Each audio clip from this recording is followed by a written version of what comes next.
마지막 발표인데요. 최대한 빨리 끝내도록 하겠습니다.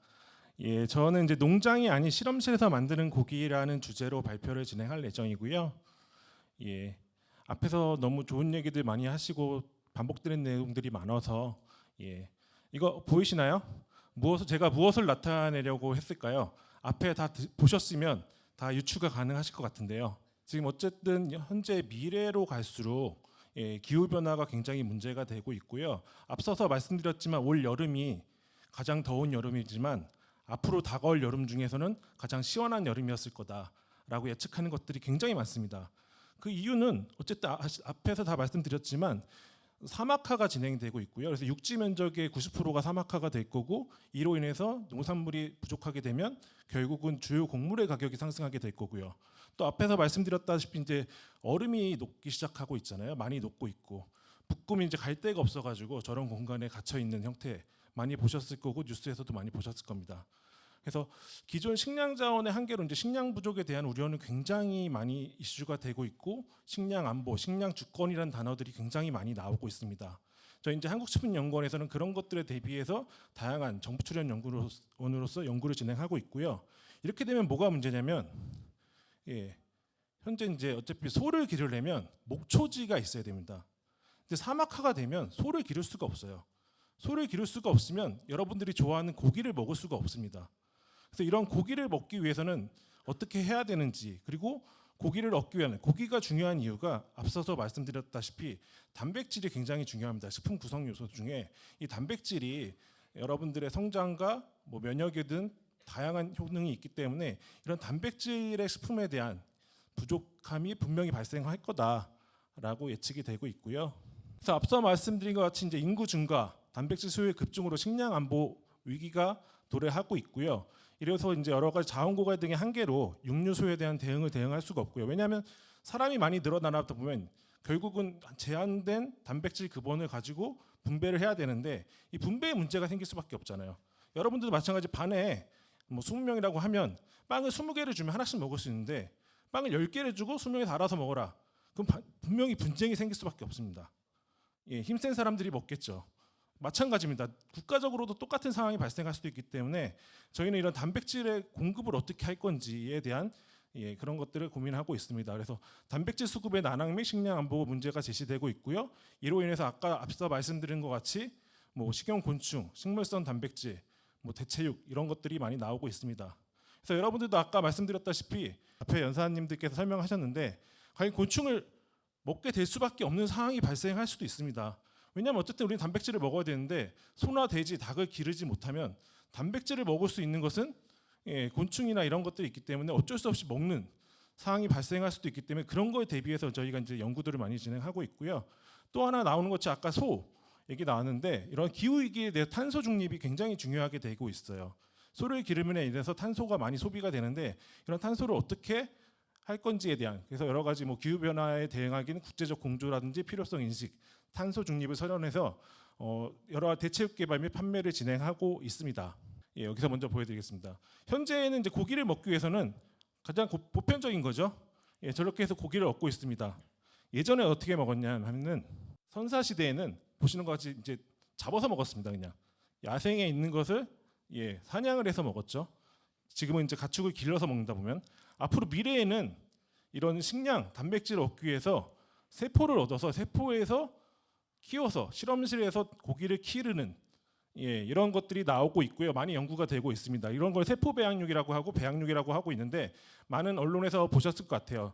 그래서 세포 배양 식품이 맨 처음에 나오는 이유는 이제 2013년에 네덜란드 마크 포스트 교수라는 의생명학자가 있는데 그분이 이제 최초로 시연을 해서 저 끝에 보이시는 것 같이 고기와 같은 햄버거 형태로 만들었습니다. 이거를 보고 이제 이때는 식품로서는 아니었어요. 식품과 유사한 것을 만들었는데 보기에는 식품과 동일하지만 저 안에 식품로서가 허가되지 않은 여러 가지 인그레디언트, 요소들이 많기 때문에 아직까지도 이것들을 해결하지 못하고 있어서 식품으로서 안전이 들어오지는 못하고 있지만 그래도 식품으로서 허가를 받고 판매하는 곳도 있습니다. 국내에서는 아직도 연구 단계이긴 하지만 아직까지 제품화해서 상용화되어 있지는 않습니다. 그러나 싱가포르 같은 경우에는 최초로 배양육을 판매하고 있고요. 이 같은 이유는 이제 싱가포르 같은 경우는 특징적인 게 식량 생산을 위한 토지가 부족하고 이런 공격적인 세포 배양식품 생산 투자를 허용하고 있어서 닭고기에 한해서 이제 세포 배양육을 만들어서, 그러니까 닭을 기르는 게 아니고 세포를 가져와서 세포를 길러서 닭고기와 유사한 조직을 만드는 형태로 보시면 될 것 같아요. 그래서 보시면 뭐 유럽이라든지 미국에서도 많이 연구하고 있고요. 중국에서도 식량보법을 제정해서 이제 배양육에 대한 연구들을 하고 있고, 일본에서도 필수 영양소 공급 방안을 수립하기 위해서 이런 배양육들에 대한 연구를 진행하고 있습니다. 그래서 간단하게 되게 굉장히 복잡하고 바이오공학, 생물공학 이런 것, 뭐 여러 가지 학문적인 요소가 포함되긴 하는데, 간단하게 설명드리면 뭐 세포 배양식품의 제조 공정 보시면 가축에서부터 근육 세포를 추출합니다. 이 추출된 근육 세포로부터 다양한 세포를 분리해서 특히 이제 줄기세포, 배아줄기세포 같은 것들을 활용해서 키워서 이제 줄기세포를 성장 인자와 함께 세포 배양을 해서 이런 것들을 위해서 생산된 근육 조직을 수확, 가공해 상품화하는 것들을 하고 있고요.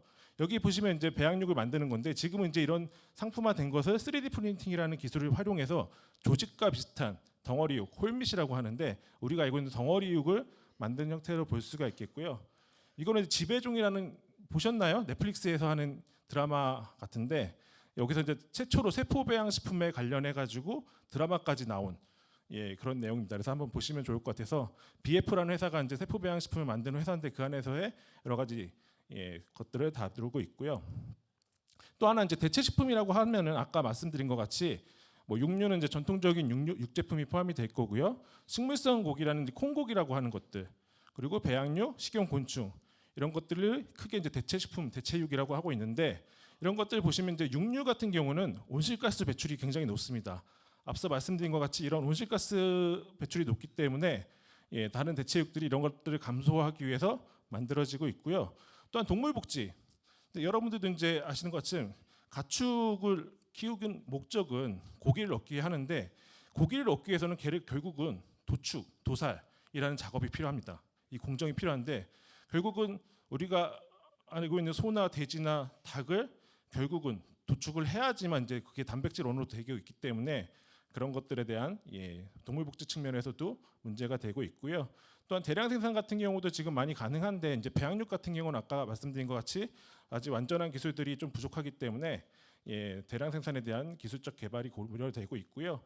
가격 같은 것도 육류에 비해 저렴하게 되고 있는데, 배양육 같은 건 아까 말씀드린 것 같이 되게 과학적인 기술이 많이 들어가다 보기 때문에 아직까지는 단가가 되게 높은 특징이 있지만, 근데 여러분들도 이제 어쨌든 식물성 고기가 들어간 햄버거 같은 거는 아마 드셔보셨을 것 같아요. 요즘은 굉장히 광범위하게 나와 있고 어디서든지 식물성 버거가 나와 있기 때문에 보셨을 텐데, 특히 이제 남학생들이나 여학생들 보시면 처음에는 호기심으로 먹지만 맛이 없다고 다음부터는 거의 안 드시는 경우가 대부분입니다. 아직까지도 맛에 대한 부분은 굉장히 해결해야 되는 부분으로 나와 있고요.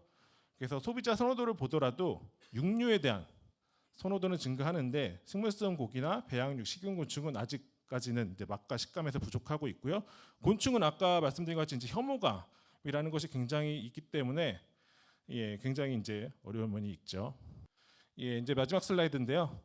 이제 앞으로 미래는 앞서서 말씀드린 것 같이 도시 내에서 식량을 얻을 수 있는 스마트팜 형태의 수직적인 구조를 가지고 식품을 생산할 수도 있겠고요.